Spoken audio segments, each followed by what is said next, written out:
নমস্কার। পরশুরামের আজকের পর্বের রিভিউ নিয়ে আমি তোমাদের সামনে এসে গেছি। তো আজকের পর্বের রিভিউতে যেটা দেখা যাচ্ছে যে টোটেনির কথা মতো বাচ্চারা স্কুলে পৌঁছে গেছে। আর স্কুলে পৌঁছে এবার প্রিন্সিপালের সামনে। তো প্রিন্সিপাল বলছে, আরে লাট্টু পিকো, কী করছো তোমরা এখানে? বলে, কিছু না ম্যাডাম, ক্লাসে যাবো আর কি।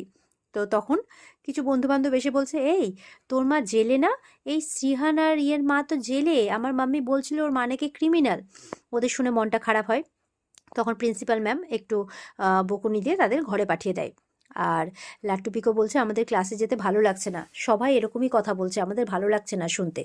ঠিক তখনই মানে লহরী ম্যাডাম বলছেন আর কি, যে মা কখনোই খারাপ হয় না, কোনো মাই কখনো খারাপ হয় না, এটা মনে রাখবে, হ্যাঁ, তোমার মা বাবা দুজনেই খুব ভালো। তখন ওখানে সেই আয়া মাসি আসে, সুধা। তো তাকে দেখে এবার বাচ্চারা চোখে চোখে ইশারা করে, তাদের মা যা শিখিয়ে দিয়েছে তাই করবে। তো প্রিন্সিপাল ম্যাডাম ওদের মানে আয়া মাসিকে বলছে, যা ওদের ক্লাসে দিয়ে এসো। তখন লাট্টু বলছে, না আমি একটু টয়লেট যাব। তো সুধাকে নিয়ে যেতে বলছে, আর লহরী কিন্তু তার রুমে চলে যায়। তো এবার আয়া ম্যাডাম যখন নিয়ে যাবে, লাট্টু বলছে, একটু ব্যাগটা ধরবে প্লিজ। তো বলছে, হ্যাঁ দাও। ব্যাগটা ধরেছে। তো বলছে, ওরা এবার গল্প করছে, এই আজকে টিফিনে লাঞ্চ মানে আজকে কি দিয়েছে রে মা টিফিনে মাম্মি? মানে দিয়া, ভালো দিয়া কি দিয়েছে? একে অপরকে জিজ্ঞাসা করছে। তো দুজনেই বলছে, জানি না রে কি দিয়েছে, হবে হয়তো গতকালকে যেরকম দিয়েছিল নুডলস, ফ্রুটস, স্যান্ডউইচ, ওই সবই হবে হয়তো। তখন আয়ামাসি শুনে বলছে, না না, কালকে নুডলস ছিল না, কালকে ফ্রুটস ছিল আর স্যান্ডউইচ ছিল। বলছে, না না, কালকে আমাদের নুডলস ছিল। বলে, না নুডলস ছিল না, ফ্রুটস ছিল। আরে বাবা, অ্যাপেল ছিল, গোয়াবা ছিল, আর স্যান্ডউইচ ছিল, তাতে চিজ দেওয়া ছিল। আরে অনেকটা চিজ তো পড়েও গেছিলো। বলতে বলতে থেমে যায়, যে কি বলে ফেললো। কারণ গতকালকে টিফিন বক্স থেকে নেশার জিনিস পাওয়া গেছে, তাহলে এই সমস্ত জিনিস কিভাবে থাকতে পারে, যেটাও মুখ ফুটে বলে ফেললো। তো বাচ্চারা বলছে, না না না, কিছুতেই না থাকে। বলে, হ্যাঁ ছিল ছিল। এবার বাচ্চারা বলছে, মানে আয়ামাসি যখন বলে ফেলেছে, তখন বলছে, এই চলো চলো, টয়লেট যাবে নাকি? বলে, এই দাঁড়াও, তার আগে বলো তুমি কি করে জানলে যে কালকে আমাদের টিফিন বক্সে অমুক জিনিস ছিল, ফ্রুটস ছিল? তা মাম্মি তো বলেনি। বলে, না না, তোমার মাম্মি বলেছিল ফ্রুটস ছিল। বলে, মাম্মি বলেছিল যদি ফ্রুটস ছিল, মাম্মি এটা বলে দেয়নি ওর মধ্যে কি কি ফ্রুটস ছিল? তুমি তো বলে দিলে অ্যাপেল ছিল, গোয়াবা ছিল, তুমি মানে এক্স্যাক্টলি বললে কি করে কি কি ফ্রুটস ছিল? আর এটাই বা কি করে বললে? মাম্মি তো স্যান্ডউইচের কথা বলে, মাম্মি তো স্যান্ডউইচের ভেতরে কি দিয়েছে সেটা তো কখনো বলে না, তুমি কি করে জানলে স্যান্ডউইচের ভেতরে চিজ ছিল কি ছিল না? এবার তো আয়ামাসি ভয়ে তোতলাতে শুরু করেছে, কি বলবে বুঝে পাচ্ছে না। বলে, আরে তোমরা ছাড়ো তো, ক্লাসে যাবে না, দেরি হচ্ছে, চলো চলো চলো, দেরি হচ্ছে তো, কেন এরকমটা করছো? রেগে যাচ্ছে, আস্তে আস্তে বিরক্তি বোধ করছে। বাচ্চারা ধরে ফেলেছে, না বলো, সত্যিটা বলো, সত্যিটা বলো। তুমি কালকে ফ্রুট, স্যান্ডউইচ সবকিছু ফেলে দিয়েছিলে না? ফেলে দিয়ে ওই বাজে বাজে জিনিসগুলো টিফিন বক্সে রেখে দিয়েছিলে না? বলে, এই কি বলছো তোমরা, চলো এখান থেকে চলো, আর ভালো লাগছে না কিন্তু, চলো। এইভাবে বলে যাচ্ছে। বাচ্চারা তো প্রশ্নের পর প্রশ্ন করে যাচ্ছে, কারণ সত্যিটা মুখ ফসকে বলে ফেলেছে। তো এবার সেখানে তটিনী চলে আসে, আয়ামাসি সেজে এসছে। তো বলছে, কি ব্যাপার, বাচ্চাদের বকছেন কেন? তটিনীকে দেখে বলছে, আপনি কে? বলছে, পাপিয়া কুন্ডু, নতুন আয়ামাসি। বাচ্চাদের বকছেন কেন? বাচ্চা ফুল, এদের কখনো বকতে হয় না, জানেন না? কেন বকছেন ওদেরকে? হুম, ওদের ভালোবাসতে হয়, এভাবে বলছে। তো বলছে, মাস্কটা সরান তো, মুখের মুখের মাস্কটা সরান। তখন লাট্টুরা বলছে, মাস্ক পরে সরাবে, আগে তুমি বলো কি করে জানলে? তখন তো ওদের প্রশ্নের ইয়েতে আর থাকতে পারছে না, কি বলবে বুঝে পাচ্ছে না, ভয়ে বলছে, এই পাপিয়া, তুমি ওদের একটু দেখে রাখো তো, আমি যাচ্ছি, এই বলে চলে যায়। আর বাচ্চারা প্রশ্নের পর প্রশ্ন করতেই থাকে। তো এরপর বাচ্চারা বলছে, পাপিয়া মাসি, একটু ব্যাগটা ধরো তো। তো বলছে, চুপ করো, আমি পাপিয়া মাসি নই। বলে, তাহলে কে? মুখটা, মাস্কটা সরিয়ে দেখায় যে সে মা। বলে, মা তুমি? বলে, হ্যাঁ। তুমি এখানে কিভাবে? বলে, ওসব পরে হবে, শোনো আমি একটু পরে আসছি, ঠিক আছে, এখানেই থাকো তোমরা। এই বলে ওরা ওখানে দাঁড়িয়ে থাকে, আর তটিনী চলে যাচ্ছে। এবার যেতে গিয়ে দেখে সামনে কর্ণ আসছে। এবার তো মুখের মাস্কটা খোলা, ফট করে মাস্কটা পরে নিয়েছে। আর ওদিকে কর্ণ পাশ দিয়ে মানে চলে যায়, কর্ণের পাশ দিয়ে তটিনী চলে যায়, কর্ণ বুঝতে পারে না।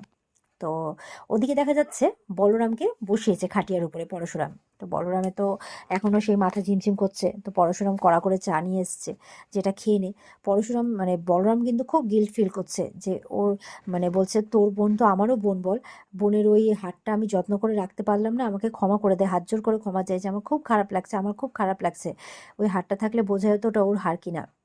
পরশুরাম বলছে, ধুর পাগল, তুই এত ভালো একজন অফিসার, এত ভালো একজন বন্ধু, তুই যদি আচ্ছন্ন না হয়ে পড়তিস ওই চাটা খেয়ে, তাহলে তুই তোর জীবন দিয়ে ওই হাটটাকে রক্ষা করতিস, আমি সেটা খুব ভালো করেই জানি।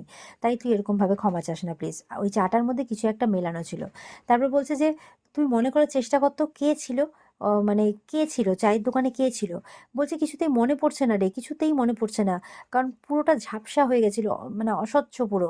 বলে একটু মনে করার চেষ্টা কর না, মনে করার চেষ্টা কর না। তো বলছে চশমা ছিল আর গোপ ছিল, বুঝলি? আর তো কিছু মনে পড়ছে না, কারণ পুরোটা ঝাপসা হয়ে গেছিল রে। ফার্স্টে মাংকি টুপি পরেছিল, পরে মাংকি টুপিটা খুলে দিয়েছিল, কিন্তু আমি মুখটা বুঝতে পারিনি, তবে চশমা ছিল আর গোপ ছিল। এবার পরশুরাম চশমা আর গোপ, মানে প্রত্যেকে যতগুলো গুন্ডাকে মেরেছে, যত এখানে যে পুলিশ অফিসারটা আছে সবার সাথে মিলিয়ে দেখছে, মনে মনে ভাবছে কারোর সাথে মিলছে না, কারো গোপ আছে তো চশমা নেই, কারো চশমা আছে তো গোপ নেই, এরকম টাইপের। মানে মোট কথা চশমা কেউ পড়ে না। হঠাৎ করে মনে পড়েছে বিজনলালের সেই ছবিটার কথা, তো বলছে দাঁড়া আমি আসছি। তো বলরাম বলছে কোথায় যাচ্ছিস? বলে দাঁড়া দাঁড়া আসছি। এই বলে ঘর থেকে বিজনলালের ছবিটা নিয়ে আসে, ছবিটা দেখায়, দেখ তো এই কিনা। বলছে পরশুরাম আমি বলছি না, সবকিছু ঝাপসা হয়ে গেছিল। বলছে মনে পড়ছে না রে। বলছে দাঁড়া, ঝাপসা, দাঁড়া আসছি। এই বলে একটা কাচের বোতল নিয়ে আসে। এবার কাচের বোতলের পেছন দিকে ছবিটাকে রাখছে, বলছে দেখ তো অস্বচ্ছ লাগছে, ঝাপসা লাগছে, দেখ তো ঠিকঠাক মনে করার চেষ্টা কর, মনে করার চেষ্টা কর। বলরাম এবার খুব করে মনে করার চেষ্টা করছে, অনেকক্ষণ পর ও ব্যাপারটা বুঝতে পারে যে হ্যাঁ তাই তো, এরকমই তো লাগছিল, এরকমই তো ফেসটা লাগছিল। তার মানে বিজনলাল। তখন বলছে বিজনলাল, তার মানে বিজনলাল ইজ ব্যাক। তো এবার পরশুরাম বলছে আমি একবার যদি একে ধরতে পারি না, তাহলে ওখানেই মাটিতে পুঁতে রেখে দেবো, তাই বলছে। ওদিকে পরশুরাম বলরামকে বলছে দাঁড়া একটা ফোন করি। বলরাম বলছে কাকে ফোন করছিস, কাকে? বলছে দাঁড়া ফোন করছি। আর ওদিকে দেখা যাচ্ছে ওই সুধা, বাচ্চারা প্রশ্ন করছে কোথায় ফেলেছো, কোথায় ফেলেছো। দেখা যাচ্ছে একটা ডাস্টবিনের পাশে ফ্রুটসগুলো পড়ে রয়েছে, মানে ওগুলো ওখানে ফেলেছে। এবার একটা প্লাস্টিক ব্যাগে করে ওগুলো কুড়াতে গেছে, কুড়িয়ে ওগুলোকে লোপাট করবে আর কি, নাহলে তো কেউ বুঝে বুঝে যাবে, ধরা পড়ে যাবে। কারণ এই তো সব টিফিন বক্সে ওগুলো সরিয়ে দিয়ে ও কর্ণর কথা মতো উল্টোপাল্টা জিনিস ভরেছিল। এবার সেখানে চলে এসছে তটিনী। বলছে কি করছো এখানে সুধারানী দাস? বলে কে, কে কে আপনি? এই তুমি, তুমি কি করছো এখানে? বলে কি পালাচ্ছেন, প্রমাণ লোপাট করছেন? তার মানে আপনি বাচ্চাদের টিফিন বক্স খুলে সেখানে নেশার জিনিস ভরে দিয়েছিলেন? বলছে এই কী সব বলছো? হ্যাঁ আমি তোমার সিনিয়র হই, তুমি আমাকে প্রশ্ন করছো? এত বড় সাহস, যাও এখান থেকে যাও। তখন তটিনের টিম চলে আসে, মাথার মধ্যে রিভলভার ঠাকায় সুধার। সত্যি কথাটা বলো, না হলে এখানেই কিন্তু ঠুকে রেখে দেবো। তো বলছে কে, কে তুমি, কে, কে? তো টিমকে বলছে ওকে নিয়ে যাও, আর কি করতে হবে সব কিছু বলে দাও, নেক্সট টার্গেট কর্ণ চ্যাটার্জি। এরপরে যখন তটিনী চলে যাচ্ছে, আবার বলছে কে, কে, কে তুমি, কে? তখন তটিনী মাস্কটা সরায়, দেখে অবাক, আপনি, আপনি তো জেলে ছিলেন। তটিনী বলছে special branch intelligence officer, special officer, central থেকে। সত্যি করা কথা বলে মুখটা খোলো, না হলে কিন্তু শ্যুট করে দেবো ডাইরেক্ট। দিয়ে ওদেরকে, ওর টিমকে ইশারা করে দেয় ওকে সব কিছু বুঝিয়ে দেওয়ার জন্য ভালো করে। আর তটিনী চলে যায়। আর সুধা তো অবাক হয়ে যায়। এবার টিমকে বলছে শুনুন শুনুন শুনুন, আমার কথাটা শুনুন। বলে কোনো কথা হবে না, চলুন আমাদের সাথে, যা বলবো তাই করবেন, চলুন। এই বলে সুধাকে নিয়ে যায়। ওদিকে কর্ণ চ্যাটার্জি গেছে লহরীর কাছে, একটা এনভেলপ দিচ্ছে। লহরী বলছে কি এটা? বলছে তোমার টিকিট করে দেওয়া হয়েছে, স্পেশাল টিমকে বলে যা উত্তরাখণ্ড ঘুরে এসো কটা দিন, একটু তোমার বিশ্রাম দরকার। বলছে তুমি কি চাইছো কর্ণ?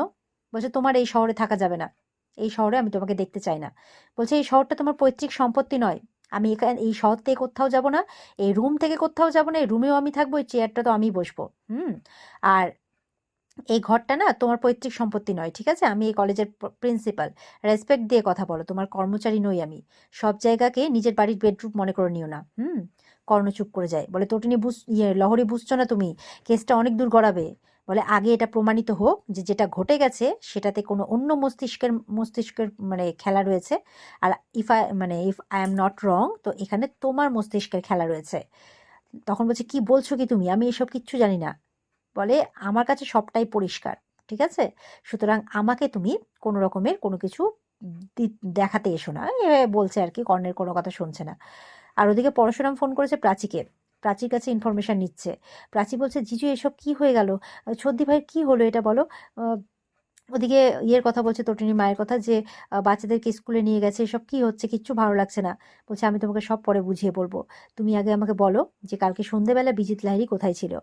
বলছে বিজিত লাহিড়ী তো সন্ধেবেলা বাড়িতেই ছিল। তখন বলরামকে জিজ্ঞাসা করে এক্স্যাক্ট টাইমটা বুঝতে পারে যে 8টার সময় সম্ভবত বিজিত লাহিড়ী বাড়িতে ছিল না, 8টার পরে। তো প্রাচীকে জিজ্ঞাসা করে, প্রাচী বলছে হ্যাঁ 8টার পরে, আস্তে আস্তে বলছে 8টার পরে বিজিত লাহিড়ী বাড়িতে ছিল না। বলে কখন ফিরেছে?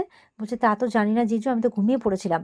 বলছে ঠিক আছে, ইনফরমেশন জোগাড় করো, বাড়ির সিকিউরিটি গার্ডকে জিজ্ঞাসা করো বা সিসিটিভি ক্যামেরা ফলো করো, কিছু একটা করো, ইনফরমেশন জোগাড় করে আমাকে দাও। আর বলবে না যে আমি তোমাকে ফোন করেছিলাম। বলছে বিশ্বাস করতে পারো জিজু।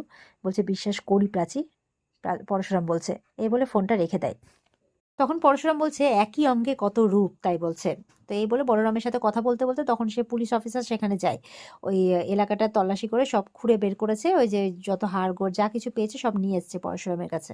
এবার পুলিশ অফিসার সব হাড় কঙ্কাল নিয়ে এসছে। পরশুরাম আর নিজেকে সামলাতে পারছে না, সমানে কেঁদে যাচ্ছে, সমানে কেঁদে যাচ্ছে। বলরাম বলছে be steady Parshuram, be steady, এরকম ভাবে ভেঙে পড়লে হবে না।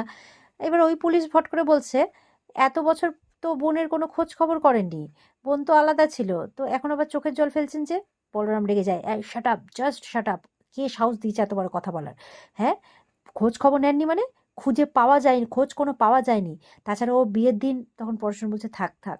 তখন ওনাকে ধন্যবাদ জানাচ্ছে খুঁজে বের করার জন্য। আর তারপরে পরশুরাম তো খুব কাঁদছে, কাঁদতে কাঁদতে মাটিতে বসে পড়েছে। বলরাম সামলানোর চেষ্টা করছে। দিয়ে এবার পরশুরাম বলছে আচ্ছা, উম, জানেন আজকে আমার বোনের জন্মদিন। তখন ওই জন্মদিনের সিনটা ভাবছে যে ওর বোনের জন্য কেক কাটছিল। এবার বোন বলছে গিফটটা দে আগে, তারপর শোনাবোন শোনাবোন করিস। মানে পরশুরাম ভালোই ভালোবাসতো তো বোনকে। তো বলছে ঠিক আছে চোখটা বন্ধ কর। এই বলে মায়ের আলমারিতে তোলা ছিল বালাজোড়া, সেই বালাজোড়াটা বোনকে পরিয়ে দেয়। বোন তো খুব খুশি হয়ে যায়। তখন বোনের কাছে একটা ফোন এসেছিল, বোনের বয়ফ্রেন্ডের। তো পরশুরাম বলছে কি রে তুই প্রেম করছিস, ফোনটা দে ফোনটা দে। এই বলে ফোনে যখন পরশুরাম কথা বলতে যায় তখন ফোনটা কেটে দেয় অপোজিট পার্সন। বলে ও পেট কেটে দিল ফোনটা, তুই প্রেম করছিস, প্রেম করছিস, কে রে কে রে? এই বলে বোন লজ্জায় পালিয়ে যায়। তো ওই সব কথা ভাবছে। তো এবার খুব কাঁদছে। তারপর বলছে আচ্ছা, আপনারা কোনো বালা পেয়েছিলেন? হাত দুটো ভালো করে দেখেছেন, সোনার বালা পেয়েছিলেন? বলে না, কিচ্ছু পাইনি। বলে ভালো করে খুঁজেছেন? বলে না, পাইনি। তো এরপরে ওই কঙ্কালটাকে ফরেন্সিকে পাঠাবে আর কি। তো বলরাম বলে দেয় ডিএনএ টেস্টটা জরুরি। বলে হ্যাঁ জানি। তো এবার ও নিয়ে চলে যায়, যে যার মতো চলে যায়। পরশুরাম বলছে বলরাম, কেন জানি না আমার মনে হচ্ছে যে এই কঙ্কালটা আমার বোনের নয়। বলছে কি বলছিস? বলে হ্যাঁ, আমার মন বলছে। মানে ওই যে বালাজোড়া পাইনি, কিন্তু হাতে তো বালাজোড়া ছিল। তো এই জন্য পরশুরামের এবার সন্দেহ হয়ে গেছে যে এটা শিবানীর নয়। আর এখানেই কিন্তু আজকের পর্ব শেষ হয়ে যায়। তো এই ছিল আজকের পর্বের রিভিউ। ভালো লেগে থাকলে পর্বকে লাইক কমেন্ট করে জানাতে ভুলবে না। আর আমাদের সাথে জুড়ে থাকতে চ্যানেলকে সাবস্ক্রাইব করতে ভুলবে না। দেখা হচ্ছে তোমাদের সাথে আগামীকালকে। সবাই খুব ভালো থাকবে। আজকের মতো পর্বের রিভিউ এই পর্যন্তই। টাটা।